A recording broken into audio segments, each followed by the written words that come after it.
بھائی جانوروں میں نکاح نہیں ہوتا، میل فیمیل میں فزیکل ریلیشن ان کے بھی ہوتا ہے، انسانوں میں بھی ہوتا ہے، لیکن انسانوں میں نکاح کے بعد ریلیشن ہوتا ہے جس سے رشتے بنتے ہیں، اور جانوروں میں وداؤٹ میرج ریلیشن ہوتا ہے جس سے نسل تو پیدا ہوتی ہے، رشتے وجود میں نہیں آتے۔ تبھی تو گوروں میں نسل تو پیدا ہو رہی ہے لیکن وداؤٹ میرج ہو رہی ہے، اس لیے ابا مارکیٹ سے شارٹ، دادا بھی شارٹ، بہو بھی، داماد بھی، کزن بھی، سب ختم ہوتا جا رہا ہے۔ ابھی بھی ہیں بہت سو کے، لیکن آہستہ آہستہ وہ بھی آپ 40-50 سال میں بالکل ہی ختم ہو جائیں گے۔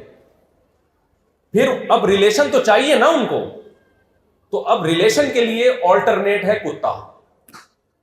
ہر بوڑھے کے ہاتھ میں کتا ہوگا جس سے وہ دل بہلائے گا۔ تو یہ زندگی اچھی ہے یا یہ زندگی اچھی ہے کہ آپ بالغ ہوتے ہی اپنے بیٹے بیٹی کی شادی کریں آپ، تاکہ ریلیشن وجود میں بولو آئے۔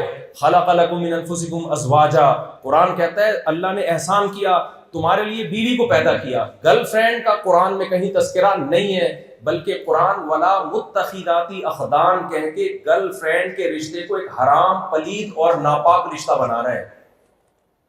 اس لیے جب کوئی بتایا کرے میری گرل فرینڈ ہے تو آپ بولو اس کو اپریشیٹ نہ کیا کرو، آپ بولو کمبخت انسان ہے، کام بھنگیوں اور چماروں والے کر رہا ہے، یہ بولا کرو اس کو۔ نہیں ہے میرا خیال ہے بات، بولے یہ گدھے گھوڑوں کا کام ہے۔ فزیکل ریلیشن کس کا ہوتا ہے؟ انسانوں کا، یہ گدھے گھوڑوں کا؟ گدھے گھوڑوں کا ہوتا ہے نا، انسانوں کا ہوتا ہے لیکن نکاح کے بعد ہوتا ہے۔ گدھوں کی کوئی بیوی ہوتی ہے کہ یہ گدھی اس کی وائف ہے؟ بھائی آج یہ ہے، کل وہ ہوگی، پرسوں بولتے کیوں نہیں یار کوئی اور ہوگی۔ تو یہ گدھے گھوڑوں کا کام ہے، گرل فرینڈ رکھنا انسانوں کا کام نہیں ہے، گدھے گھوڑوں کا کام ہے۔ اسلام میں ایک رشتہ ہے عورت کے ساتھ، وہ آپ کی بیوی ہوگی، بس، دوسرا اور کوئی ریلیشن نہیں ہے۔ تو اس لیے نکاح پاکیزہ عمل، پیغمبروں کی سنت۔ رشتہ داری بنتی کس سے ہے؟ نکاح سے۔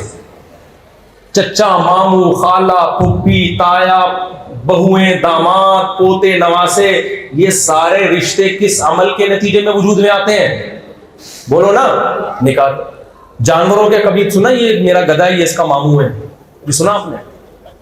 بھائی آپ اپنے گدھا یا گائے لے کر آئے، آپ اس کا بھی بقرعید گزری ہے نا تو تعارف کروا رہے ہیں آپ، یہ میری گائے ہے۔ اس کا بس یہ انٹروڈکشن ہوگا، اس میں اتنے من گوشت ہے، اتنے کی ملی ہے، یہ نسل ہے، اس سے زیادہ کوئی تعارف نہیں ہوگا۔ یہ نہیں ہوگا یہ میری گائے ہے، یہ اس کی خالہ ہے، یہ اس کی ماموں ہے، یہ اس کی بہو ہے، یہ اس کا پوتا ہے۔ نہ نہ نہ بھائی، گائے کا اس سے کوئی لینا دینا نہیں ہے۔ لیکن جب انسان کا تعارف ہوتا ہے، یہ جمشید صاحب ہیں جی، یہ جمشید صاحب کے ماموں ہیں، یہ جمشید صاحب کی خالہ ہیں، یہ جمشید صاحب کی بہو ہے، یہ جمشید صاحب کے داماد ہیں، یہ ان کا بیٹا ہے، یہ ان کی بیٹی ہے، یہ ان کی پھپھی ہے، یہ ان کے پھپھا ہیں، یہ ان کے تایا ہیں، یہ ان کی ممانی ہیں، یہ ان کے کزن ہیں۔ ایک پوری ایک سسٹم چلے گا کہ نہیں چلے گا؟